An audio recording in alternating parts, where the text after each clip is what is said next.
Ito ang Presidential Broadcast Service. Radyo Pilipinas.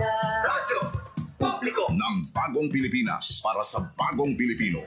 Naghahatid ng mahahalagang balita at impormasyon na guugnay ng pamahalaan sa sambayanan. Tulay sa himpapawid ng serbisyo publiko. Radyo Pilipinas. Radyo Publiko. Ang boses ng Pangulo. Sa Iloilo, Radyo Pilipinas. 585 AM.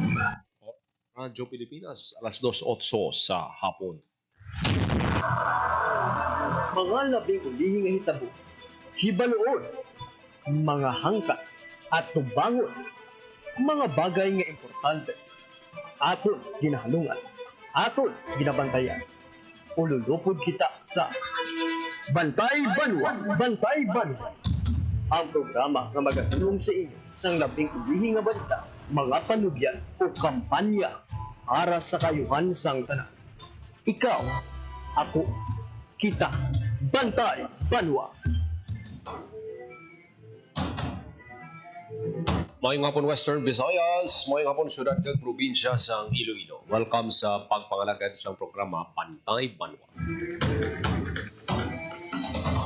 Hercules ng edisyon kita September 24 tuig 2025. Programa nga magadulong sa inyo sa labing uli nga balita, mga panugyan kag kampanya para sa kayuhan sang tanan. Inang inyo alagad kag anchorman Joseph Paul Noblesa Tarosa. Ululupod kita sa bunga hapon diri sa Radyo Pilipinas Iloilo. Nakakuha gid isang atensyon nato no. Ining duha ka halo na kuha ini no sang isa ka netizen. Mao naghaksanay gid ining duha ka halo mga kabyanan. Aba sana all kuha ni Sir Charlie Hagonos. Sabi ko dako nga klase ka halo ang grabe no, pelanggaan na gid sila ya. Di sa siningat tinion nga daan nga sa aton sa pungsod nga damo sang anomalya, mga muni nga bagay maka lighten up na sang sitwasyon. So basi maglabay ka mo dira sa University of the Philippines Visayas, miya makita nyo inang duha. Kag kung single ka mo, ti laban-laban ang hambalon nyo gid na sana all. O muna no, duha ka lagko ni no. Siguro do kung mga duha tuig, tatlong tuig bata ni muamol ni sila gruhait, hindi man. Posible no? Or mas dako ni siya. Nubo-nubo lang ni siya. Dako gid no?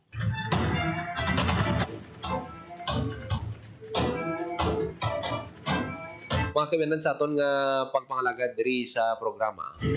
Sa gihapon no, nakatutok kita sa gihapon sa mga flood control project, mga ginaaligar may anomalya nga mga proyekto. Sana siling na naton pwede kamo diri ka palabot sa inyo nga mga reklamo sa inyo sila mga project dira no nga masiling nyo bala do may problema gid o kun may anomalya. Make sure nyo lang nga mga ebidensya kamo. Hindi nga pato-pato lang bla. May mabudlay na.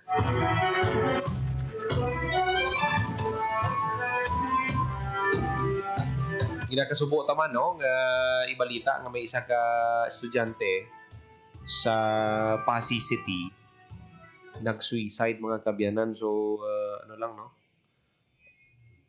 pinapanugyanan talaga ang aton mga kauturan nga ano gid mangin aware ka mo no sa pag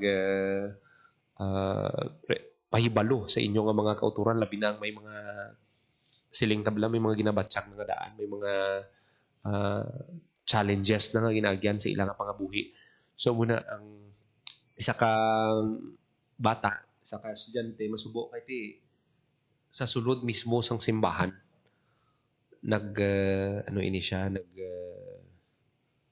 suicide.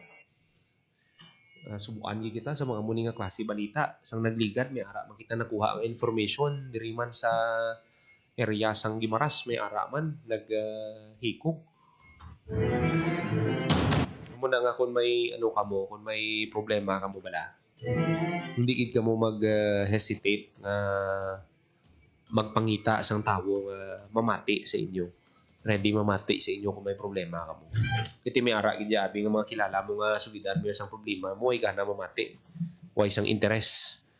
Pero siguro sa kadamuon sang tawo may ara gid na yang pilahon ka mga kilala mo, close friends mo nga masiling mo bala makapamati sa imo. Pero galing mga lalaki nga daan ni kita do haluson pa lang ang taguon tang problema ta obrahon ta. Gusto ta nga ipa-feel sa aton nga pamilya nga ti okay lang kami. Kaya namon ang amon nga ginapangatubang nga mga problema. Pero sa pagkamatuod sa lain na dapat kung balaan mo balang hindi mo naging kaya payo gid sang bulig. Wala man sang malaing kung mangayo ka sang bulig pinsarabla 20 years old do dira edad niya intiro niya gid yang iyang kaugalingon sa sulod pa sang simbahan. Muna ako may problema ka mo, pwede gid ka mo kapakigangot sa mga ospital. May mga sila dira may mga psychiatrist may mga professional kita nga may mga health professional kita nga mga handa gid nga magbulig sa inyo. Kag hindi pangutas ang kabuhi ang solusyon sa inyong problema. Mas mabugat pagit yung problema ang ibilin nyo sa inyong mga pamilya. Wala kita sa mga gina-judge, na-intindihan ta ang mga nagkakalatabo kag nasubuan kita. Sa kada tawo or sa kada individual nga maghikog, mag-suicide or magutas ang kabuhi nila. Kung tani na salbar ta sila unang ginaisip gid sa mga kilala nila. Kung tani naka-istorya kami, nakapulupang musta kami sa kung ano man ang problema nila. Kaya ang peligro pag dira abi ta ang mga kilala ta balang hana na mag-suicide. Sila pa niyang mismo ang kabalo tanda magtago sang ilang ginabatsyag. Pitik senta siya way kakabalo. May ginaplano na gali yung paghikog. Lan mo kada tao lain-lain ang pag-adapt sa kada problema. Hindi man nayabot silingon nga mag-confess ikaw or gusto mo i-address ang imo problema, weak ka na. Actually, part ina sang solusyon sang imo nga problema. Ina bangod kung mabuligan ikaw sa isa ka health professional, makahibalo ka sang imo nga mga ulubraw. Just like balang mga kauturan tanga na addict sa illegal drugs, sa sugal. Kung may health professional nga nag-guide sa ila, matamat makarecover sila. Pero hindi na guarantee nga pagpa-check mo sa ilaya, mag-aayo ka dayon. Hindi na.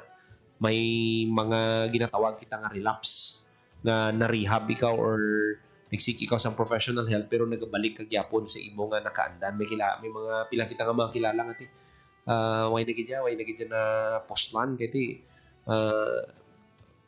promising ang ila karera pero nag-involve sa mga illegal nga sugal, illegal nga droga.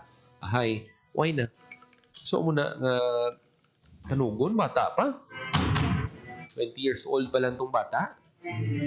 Igin na pahibalo na sa kapulisan sang Pasig City Component o kung Pasig Component City Police Station ang pamilya sang biktima.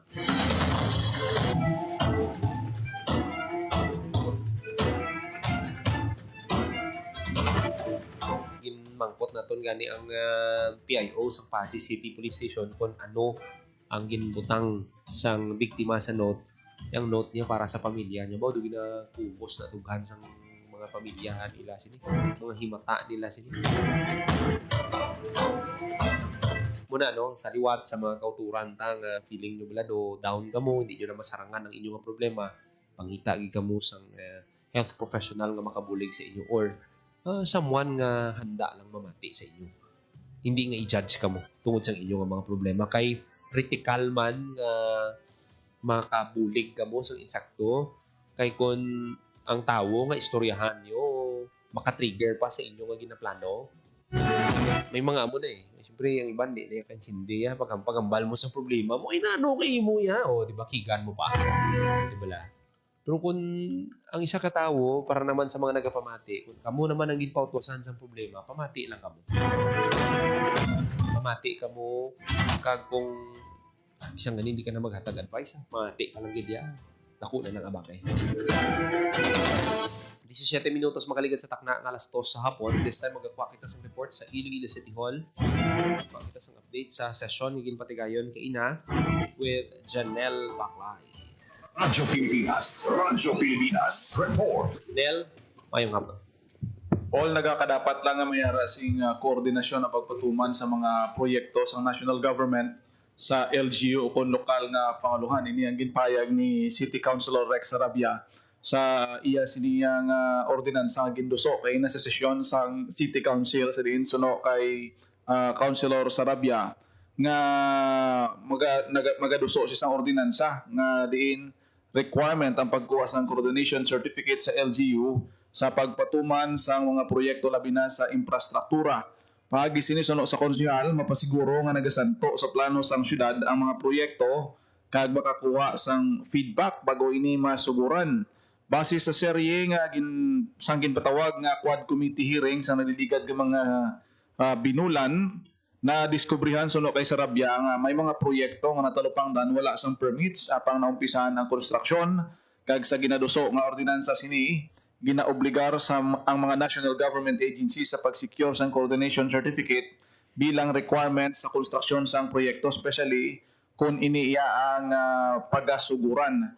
Ang sesyon kay ina, no, madamo sa mga palamangkutanon, partikular si City Councilor Shen Marie Mabilog, kay gin-usisa ni Councilor Shen Marie Mabilog kung bala tanan nga projects, kiti ang definition sa projects daw tama ka general, ginahinyo niya nga kung pwede mas specify gid ko ano nga sa isang projects kay halimbawa kung may mga iban nga mga proyekto halimbawa maghatag sa mga donations ang national government makonsider man nagyapon nga projects no kay Councilor Shen Marie Mabilog pamatian naton ang nangin kabahin sang deliberasyon sa sesyon sa City Council kay ina may kapanan sa ginaduso ni Councilor Rex Sarabia nga ordinansa.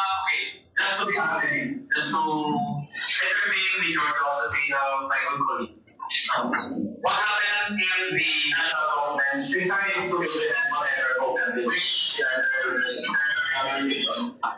risk encroaching upon our human autonomy as protected by the Constitution, and they risk destroying or messing our government. They risk adding redundant budgets that were otherwise provided by the local government.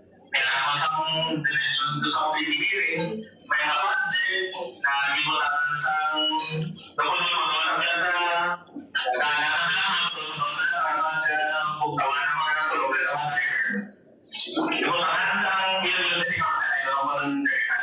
okay, napatuan sa BBWH. To be said, it is a waste of taxpayers' money. Kasi tandaan siya sa intensyon sa mga kapatilos. Why not just issue a certificate of coordination para alayan ng government ng national budget? Now, for example, as I also entertain the title review for the colleagues. What almost ang PNP ng some kind of Christmas party na sinimong na akong dati. Dahil mga malagos din ang city government at Christmas party, same day man. Tinawa yan. For the same intention. Di ba na weird? Saan kuya kung di ba? Kung sino nila na war na full party. Again, Nabatian ang kabahin no sang pagpayag ni City Councilor Rex Sarabian ining pagduso sang issuance sang Certificate of Coordination sa nagdigad ya lain pa gito ang ginaduso nga Certificate of Acceptance.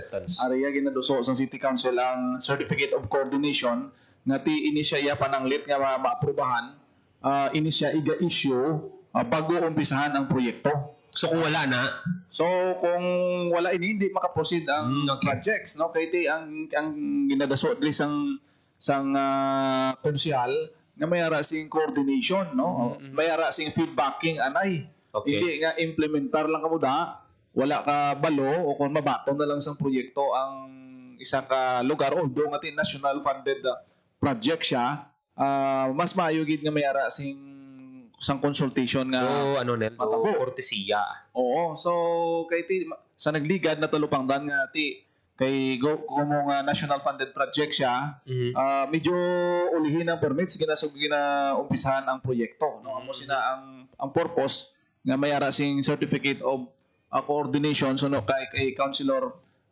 Rex Sarabia kay example niya halimbawa lang inang mag-ublab na sang sang strips na sa dalan nga daw puti na lang ang magaging salakyan naga kudol-kudol ang namin niya. So halimbawa sang DPWH funded project National Highway abi no. Gin overlay abi sa isa naman ka kontraktor gin tabunan niya to ang area nga na mga kasubong sina nga mga gin example ni City Councilor Rex Sarabia tiang gipamangkot gina ni City Councilor mabilog ya kung may timeline bla Okay. hindi pwede nga padugayan mo ang response especially kung ready na may budget na bidding na kontraktor masugod na kalawig kag hindi lang ang infrastructure no kung halimbawa may may mga activities pagid aside sa infrastructure ang kategory ang mga criteria nga dapat i-consider no so mo na gina ang lakip sa ila sini nga gin debatihan sa sesyon sa aton siniya nga City Council hasta nga na desisyon na nila nga may mga revisions lang gamay sa sections sang sining proposed ordinance ni City Councilor Rex Sarabia sang aton siniyang majority floor leader sang aton nga sangguniang panlungsod. Nel, manamugid ka salamat. Amo ni madulong naton nga report nagikan sa Iloilo City Hall, Junel Baclay, Radyo Pilipinas, Radyo Publiko. Radyo Pilipinas. Radyo Publiko. Radyo Pilipinas. Manamugid ka salamat, Janelle Baclay, sa report update sa ginpatigayon nga City Hall o kon session sa City Council. Kortesiya. Tigaling kayong problema sina kung ang kongresista na nagdala sang proyekto nga na, no? Hindi goods sa LGU. So anong matabo sina? Anong kinahanglan nga obrahon sang sang implementing agency sina? So dapat mention ma-plastar mayo, ma-revise sakto na.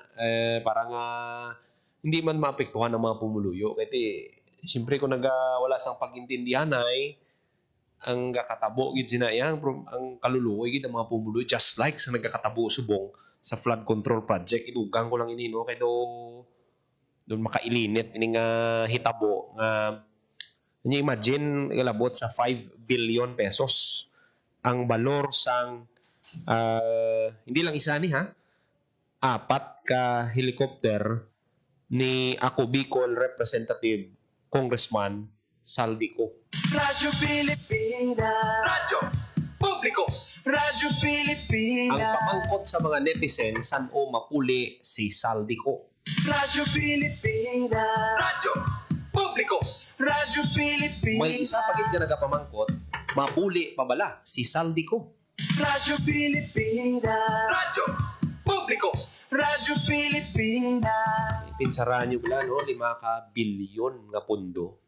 Damo na ni nga mga kauturan ta nga naga 50-50 ang ila pa nga buhi.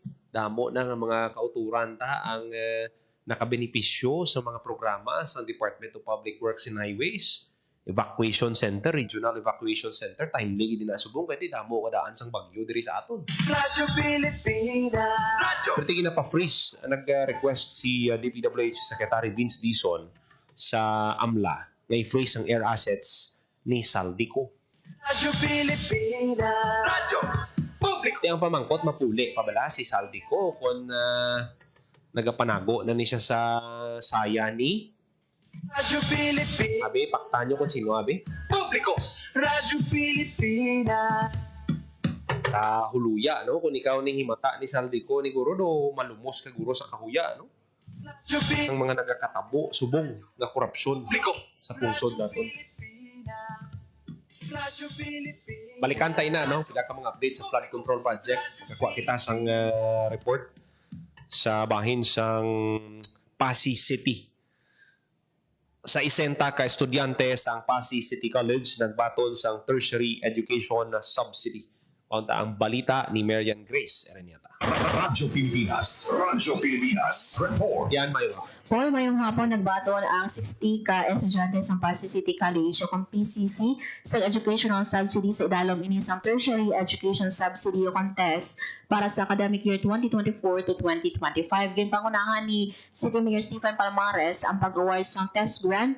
Kaupo din ho ang presidente ng Pasig City College, si Dr. Janice Palmares. Ang subsidy, Paul, ginagrant ini no sa Commission on Higher Education o CHED kag ginahatag sa mga estudyante nga ang pamilya kabahin sa listahan ng 2.0 sa Department of Social Welfare and Development o kon DSWD. So kada isa sa ila, Paul, makita naton sa aton nga Facebook page no ining pagbaton nila sa grant.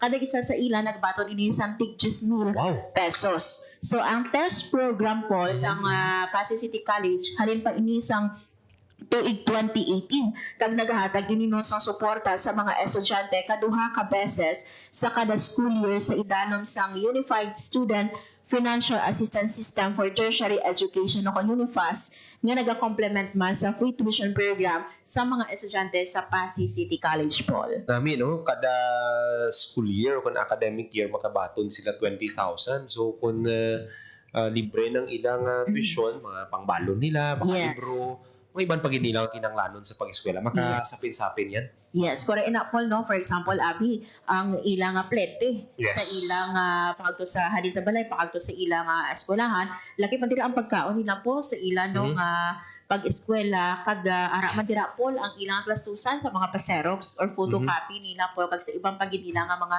school supply. So dako gid nga bulig once no nga ikaw beneficiaryo sang sini nga programa. Ilawagon naton, Paul, no, ano bala ang gina-prioritize no sa academic year 2024 to 2025 onwards.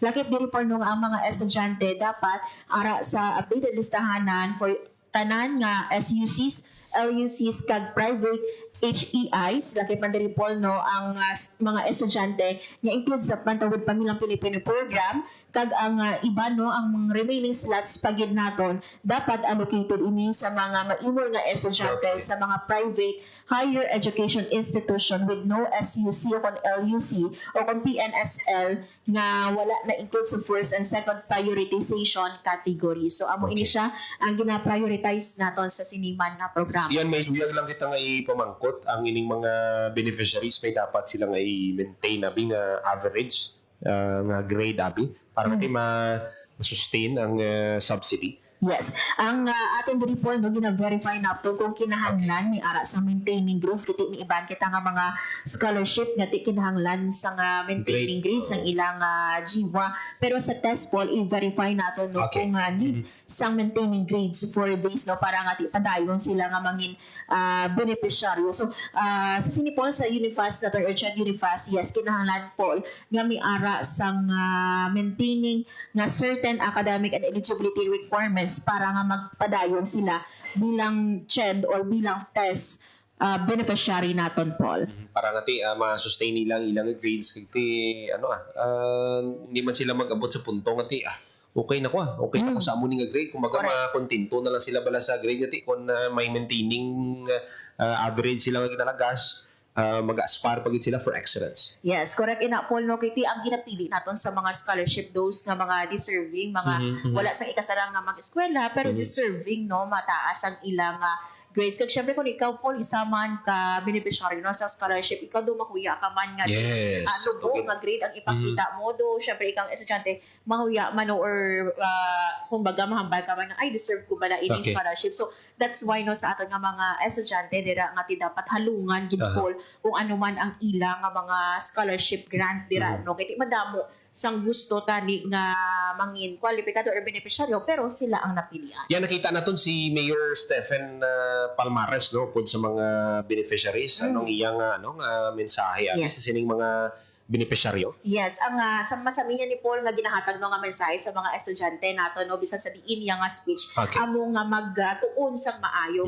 Si Mayor Stephen, Paul, no, isa man ini siya ka hambal niya ganito personal, no, personally siya, no, isa man ka dedicated, no, nga estudyante kag pinaagi man sa bulig, no, sang pila sa mga suporta no nakatapos siya sa pag-iya nga pag-eskwela. So same true with these mga students no. Always siya ini po nga ginahamba sa mga estudyante kada miara no sa mga program nga di magtuon gid sang maayo kag halungan ining ginahatag sa ila sang aton man nga gobyerno. Yan, madamo gid salamat. Report gikan sa Pasig City, Marian Grace Aranyata, Radyo Pilipinas, Radyo Publiko. Radyo Pilipinas. Radyo Publiko.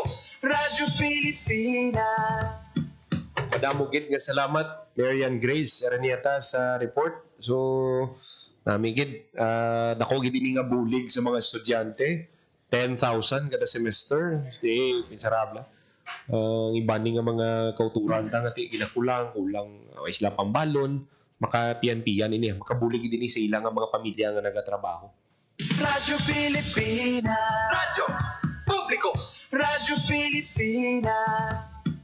Kag ang siling ko sa mga estudyante nga ni kung mangin successful kamo sa ulihi, may iban sa inyo abi magsulod sa public service, hindi nyo gid pagsundon ang ining mga kurakot nga mga officials no ngati nagakuha sang kaabuso sa kwarta sang pumuluyo ngati dapat tani para sa services tani ini no mga health services nagkalain-lain pagig serbisyo nga tani ang mabinipisyo mga pumuluyo. Radyo Pilipinas. Radyo Publiko. Radyo Pilipinas. This time magkakuha kita sang report sa DNR. Radyo Pilipinas. Radyo Publiko. Radyo Pilipinas. Bamboo planting activity ginpatigayon sa Radyo Pilipinas. Radyo Publiko. so may ginpatigayon nga nga bamboo planting activity ang DNR serye ni sa mga kaiwatan diri sa Western Visayas. Kung ang detalye sa report ni Hope Torrechante.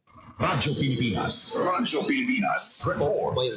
Mayong hapon, Paul, naghiwat sang serye sang bamboo kag tree planting activities ang Department of Environment and Natural Resources Western Visayas sa pagpanguna sa mga provincial kag community environment and natural resources offices bilang kabahin sang selebrasyon sang Philippine Bamboo Month kag World Bamboo Day. Sa probinsya sang Antique Yapol, no, ang DENR Penro nagpatigayon sang simultaneous bamboo planting sa barangay Nagbangi 1 sa San Remeo kung sa diin 52 participants halin sa nagkalain-lain nga ahensya sang gobyerno, academe kag local government units ang nagtanom sang 150 ka bamboo rooted cuttings kag sa piyak nga bayan naman niyang Senro Kulasi na upod no ang 56 participants nagtanom naman sila sang 200 ka bamboo species, 180 ka nara kag 20 ka tuog species. Sa bahin sang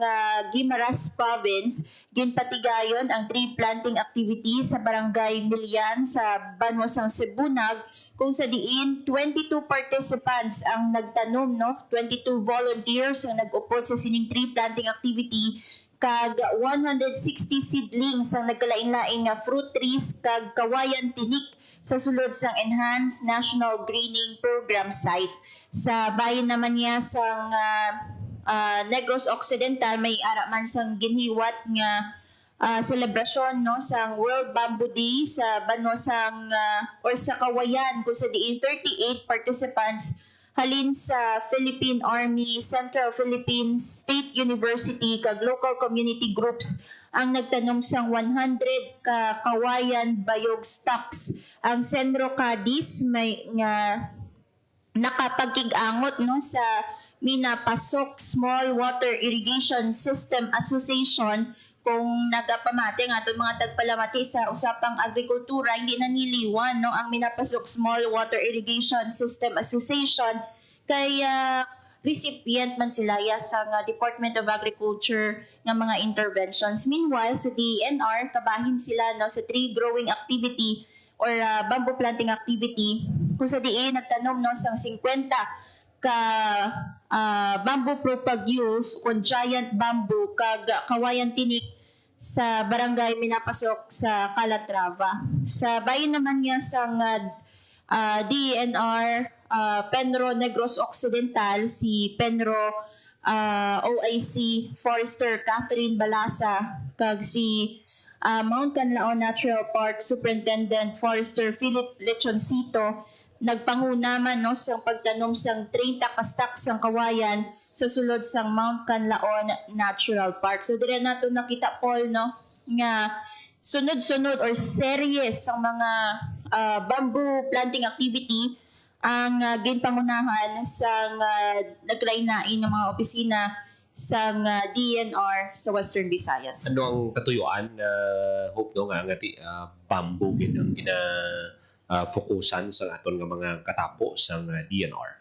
Yes, aside sa celebration sa bungat bulan sa World Bamboo or Philippine Bamboo Month kag kinsaulog man no ang World Bamboo Day so no, sa Department of Environment and Natural Resources Region 6 dako no ang papel sa kawayan sa pagpangapin sa aton nga environment o po ng palibot nagahatag sang palangabuyan o kun income generation kag nagapabaskog man sang sustainable development. So ginpabutyag nga highlight no sang Philippine Bamboo Month subong Setyembre ining padayon nga panikasog sa paghimo sa mga nature-based solutions kag pagduso sa mga aktibo no nga partisipasyon sa community bilang kabahin sa National Greening Initiative. So, ang tema po sa selebrasyon amo ang kawayan, kalikasan, kabuhayan, kaunlaran at kinabukasan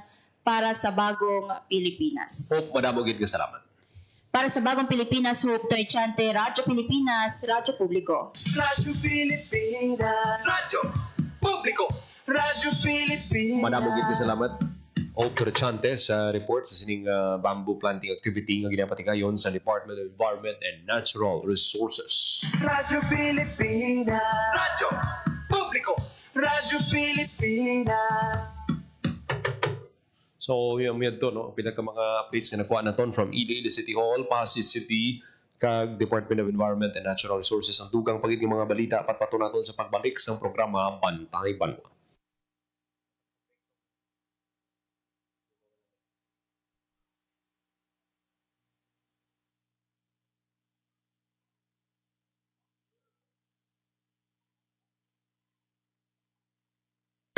Time to celebrate kulturang Pinoy. Tradisyon, musika, sining, literatura, at iba pa. Anything and everything fun and Filipino. Ito ang Pinoy Kultura. It's a leap of faith. Actually, more like a three-step and a sway. Ito ay ang sayaw sa Obando, Bulacan. Sinasalihan ng mga babae at lalaki na humihiling ng anak o asawa sa tatlong pintakasing santo. The Three Saints, San Pascual Bailon, Santa Clara ng Assisi, and Nuestra Senora de Salambao. Wikipedia says it's a dance of vitality and abundance performed for 3 days from May 17th to the 19th, one day devoted to each saint. The festival was banned because of its pagan roots. Religious processions were still held, but the dancing was not allowed. But in 1972, the new parish priest and the Cultural Commission of Obando brought the tradition back. Sayaw sa Obando has survived for centuries, holds up to this day, and yes, it was another victim of the COVID, but on hold just like other mass activities. But in May this year, thousands of devotees, mostly families and couples, came back to pray for children and perform the fertility dance in the streets of Obando. And just to be safe, with face masks on. Yan ang Pinoy Kultura because our culture is cool. Itinuloy na po natin ang zero balance billing. Libre po. Ibig sabihin, ang serbisyo sa basic accommodation sa ating mga DOH na ospital, wala nang babayaran ang pasyente. Po, ang dami pong challenge, hindi po namin alam kung saan namin kukunin, gano'n, nag-iisip kung paano namin mababayaran. Siyempre po, masayang masaya, super saya po dahil na zero billing po kami. Po, malaking ano po talaga, malaking tulong po. Mabilis lang din po. Bayad na ang bill ninyo.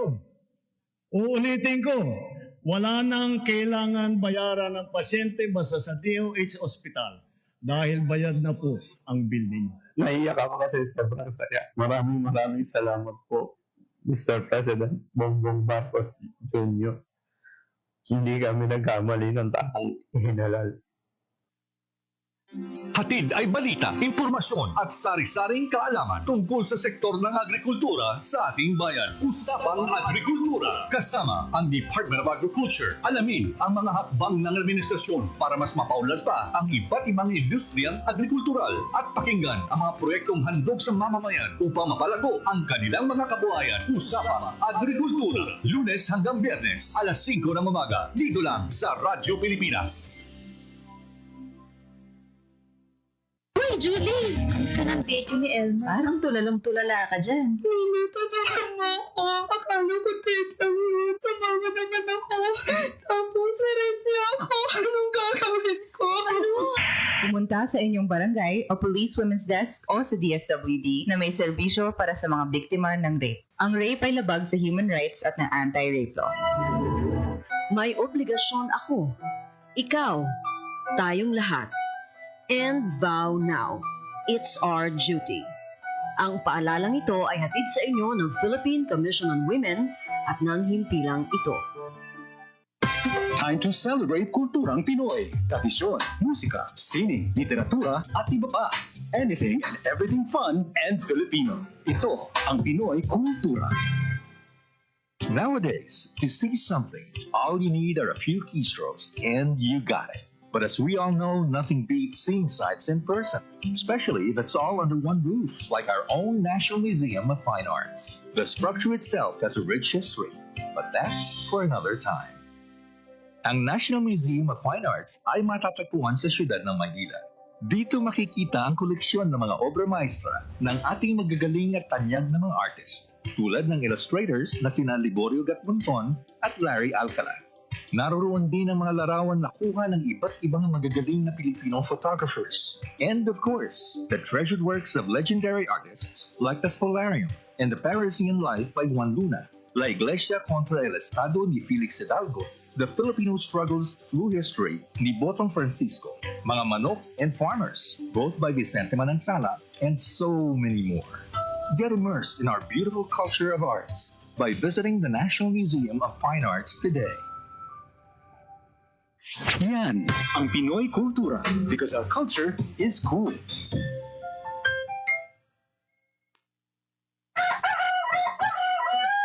Nay, anong oras na? Oras ng gumising, anak. Dudong, tabi mo. Nay, anong oras na? Oras na makaahon tayo rito sa palayan. Nay, anong oras na? Oras ng tumaas-taas naman yung sahod ko. Nay, anong oras na? Oras na para sa pantay na sweldo, teknolohiya, titulo, suporta para sa kababaihang magsasaka. Ang mensaheng ito ay hatid sa inyo ng Philippine Broadcasting Service at ISIS International Manila. Time to celebrate kulturang Pinoy. Tradisyon, musika, sining, literatura at iba pa. Anything and everything fun and Filipino. Ito ang Pinoy Kultura. If there's anything that could describe the Filipino, it's that he loves to eat, which may not be exclusive to the race, but is especially unique because of his ingenuity and creativity when it comes to making food that's not only delicious but affordable. Ika nga, swak sa busa at panlasa. And in the case of street food, adventurous. Street food in the Philippines has especially become a fast-growing industry. The more popular ones, ang pinakamabenta, are known to its consumers by their unusual names, tulad ng Adidas, Walkman at Betamax. Sigurado akong na-experience na ng panlasa mo ang paan ng manok, tayo ng baboy and clotted pig or chicken blood na para bang maliliit na blood cakes, named after what movies used to be watched on, or ang Betamax. Nikay de Guzman and Esquire says in the 50s, livestock was plentiful. Street food sold were the more expensive cuts, chicken or pork barbecue. But when the economic crisis hit in the 70s, Pinoys looked to the parts that normally get thrown out, like intestines and innards. These suddenly became valuable and reinforced the Filipino practice, walang tapon, walang sayang. That in turn brought out the isaw, a word that came from sausawan, where you dip the isaw. But that's just three of a variety of street food. There's even a day-old chick boiled or fried, and these days, chicken skin, found more often near bus stops, markets, or workplaces where an ordinary person can grab a quick snack for less than 10 pesos. Ano man ito, banana cue, kamote cue, turon man, kwek-kwek, or tukneneng. In these times of frugality and austerity, laman-tiyan siya ng Pilipino at ng kanyang kultura. Yan ang Pinoy Kultura because our culture is cool. Time to celebrate kulturang Pinoy. Tradisyon, musika, sining, literatura at iba pa. Anything and everything fun and Filipino. Ito ang Pinoy Kultura. Iba ang musikang Pilipino or more popularly known as OPM. May OPM na makabago. May OPM na makaluma. Sandal mo sana ang ulo mo sa ulo. May OPM na rock. Pinoy ako! May OPM na rap. What you know last night? Yo, it was the best! May OPM na mabagal. Magaganda. 48 minutos magaligan sa taknang alas 2 sa hapon para kamong nagapamati diri sa Gapon sa programa Bantay Banwa. Radyo Pilipinas! Radyo Publiko! Radyo Pilipinas! Makaupot na sa piyak nga linya ang spokesperson sa Office of Civil Defense 6, si Ma'am Tina Ilustre Mayor. Ma'am, welcome sa Radyo Pilipinas. Mayong hapon. Yes, mayong hapon. Okay. Ma'am, medyo ano lang, no? Tudod ang aton nga signal. Maayo lang kita. Basi makapangita kita dira sa lugar, no? Ang klarong signal ta. Okay. Ay lang, no, nautod si Ma'am. Okay. Ma'am, mayong hapon. Okay. Utod lang. Balikan ta si Ma'am Tina. Radyo Pilipinas! Radyo Publiko! Radyo Pilipinas! Magulang ginatapos yung ilang pre-disaster risk assessment. Radyo Pilipinas! Radyo Publiko! Radyo Pilipinas! Pero sa latest nila sining monitoring, mga kabyanan, ang kahalitan ng ginbilin sang duha ka bagyo, Nando, Mirasol, kag habagat pa, no? Naglabot sa 860,000 pesos. Mga pananom, no? Sa Iloilo, kag Antique ang nahalitan sang sining duha ka bagyo. Isubong isa naman ka bagyo. Radyo Publiko! Radyo Pilipinas! Nagapanumbalik sa piyak nga linya si Ma'am Tina Ilustre Mayor. Ma'am, welcome sa Radyo Pilipinas. Mayong hapon, liwa. Okay. Ma'am, sa karon kamusta ang ginapatigayon naton nga pre-disaster risk assessment? Yes, JP, no? So, po sa PIDRA team, ginalakipan sa mga monitoring agencies natin, MGB, PAG-AS, ni kag-establish natin kag-iban pag-ibig mga cluster agencies, nagpatigayan kita sa pre-disaster risk assessment scenario building natin kasi di-indicto natin na tukiban nga duha ka possible scenarios o duha ka possible worst case scenarios na pwede atubangon sa Western Visayas pagpanala sa ni tropical storm na siya subong from tropical depression, tropical storm upong isa diri amo ang pagsulod niya actually do pala similar man ang atong mga scenarios padayon siya sa iyang forecast track subong sa diin buwas nga adlaw yellow rainfall warning ang bilog nga isla sa Panay kag Guimara. So bilog nga Western Visayas makaka-experience sa mga pag-ulan kag pag-alom buwas nga adlaw kung sa diin ang strength sa bagyo mabatsyagan gid siya by Friday to Saturday and possibly magwa siya sa Philippine Area of Responsibility either Saturday night or Sunday morning. So isa scenario nga nakita nato na GP kag amoy na siya ang ginapaghandaan sa mga agencies kag sang RDR RMC sa karon. So nagpagwa na sang mando si directive si OCD director kag RGC chairperson Raul Fernandez sa mga response sa mga uniformed agencies naton, PNP, Philippine Army naton, Philippine Coast Guard, kag ang Bureau of Fire Protection, nga magpreposisyon na sa ilang mga response assets. Kaya ini nga mga agencies, JP, may ara ini sila sa natawag naton nga search and rescue nga teams. So, ginpa-preposisyon na nino sa naglain-lain nga lugar sa bilog nga Western Visayas. In fact, special mention dito ang area sang Burwanga. Kag ginpabutangan dito specifically sa isa ka team sang search and rescue team from Philippine Coast Guard. Kaya kung makita mo ang track JP sang Bagyo, Northern Panay gini siya. So specifically, Capiz, ka Northern Iloilo, kag Aklan, kag Northern Antique, ang posible nga makapangatubang sa dako nga kahalitan o kung dako nga epekto sa sining Bagyo. Okay. So aside sina ma'am, no, sa mga response assets, kamusta naman niya ang preparasyon sa Department of Social Welfare Development? Yes, sa pag-activate nato sa Lunes pa lang sa logistics cluster nato nga sa pagpanguna sa Office of Civil Defense, subo nga adlaw nakatigayon kita makapag-preposition sa 16,500 ka mga family food packs sa kag active plan.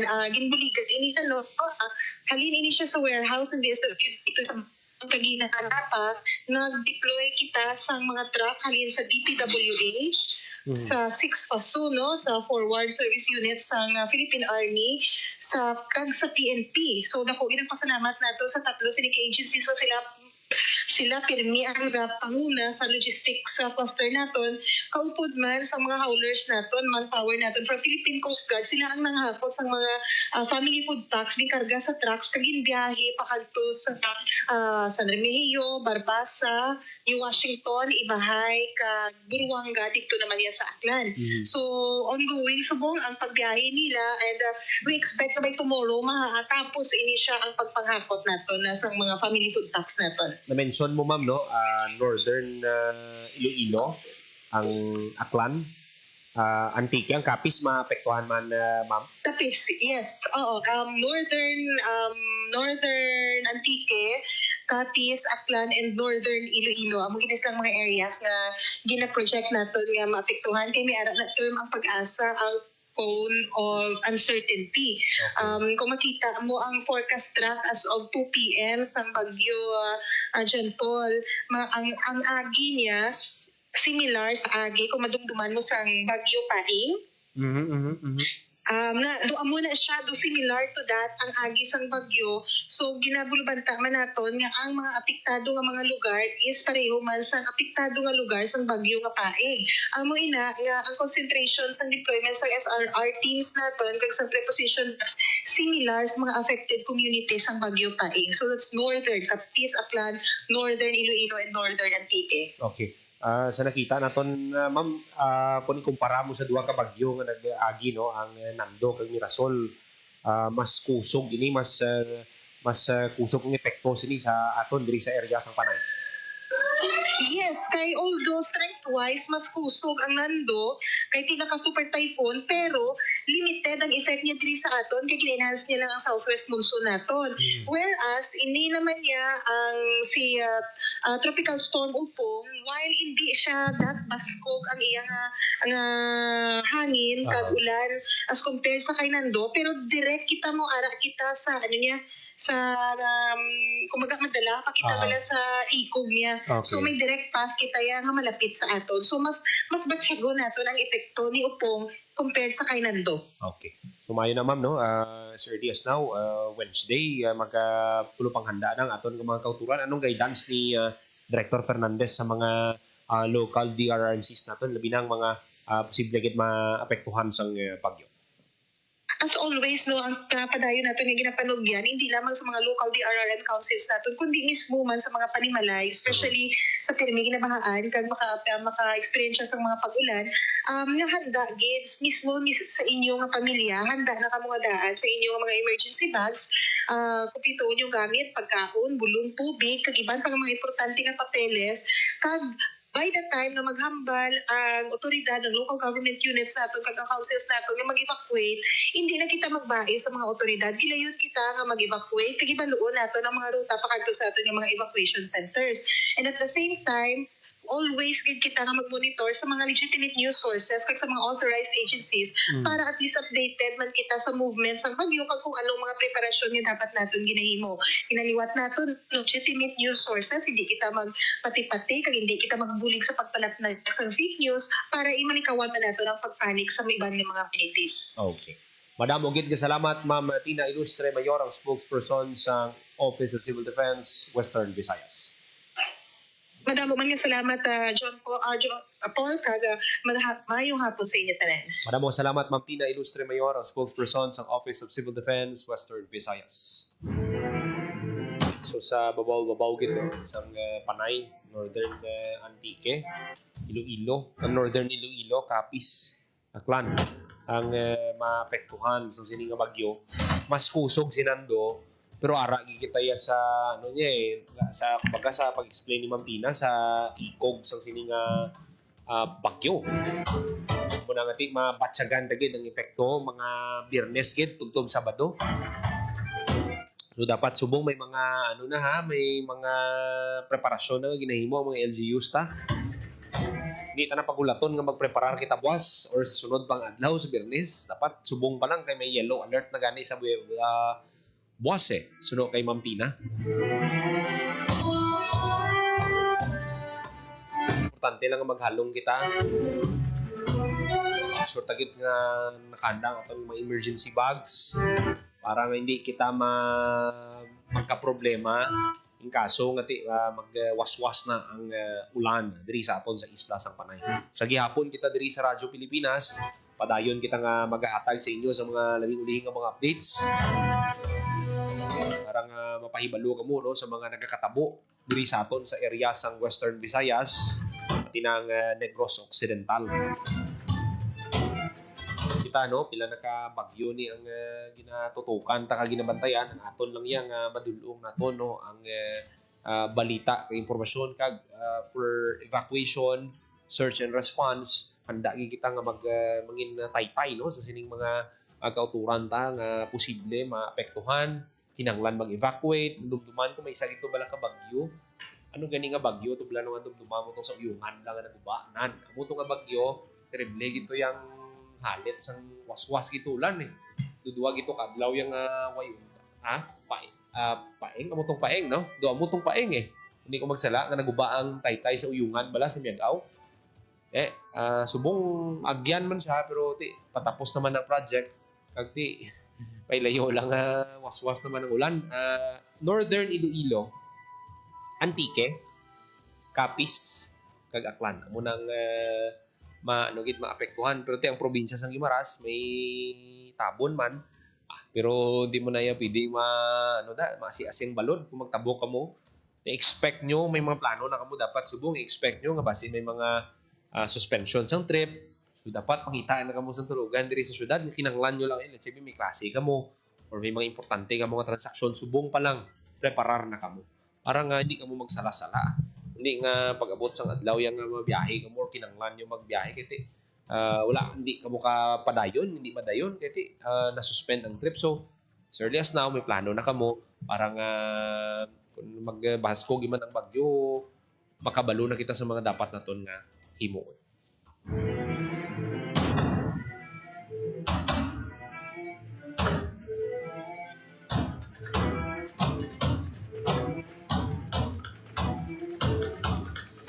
Mga kabiyanan ng iban pagiging mga balita patpato nato sa masunod nga edisyon sa programa Bantay Banwa. Ginapasalamatan ta ang aton mga kaupdanan sa technical side. Mayong hapon sa amigo ta kay Patrick John Yerves suki nato nga tagpalamati. Sa iban pagiging nagupod sa aton subong hapon. Madamo kita salamat. Ginapasalamatan ang ating mga kaupdanan sa technical side, Engineer Roy Louie kay pa sa studio sa transmitter, Mr. Jeffrey Betita.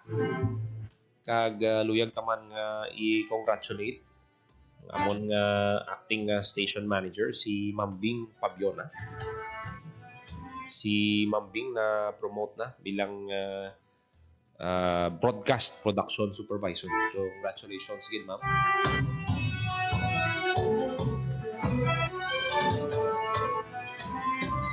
Para sa Bagong Pilipinas, Joseph Paul Noblesa Tarosa, Radyo Pilipinas, Radyo Publiko.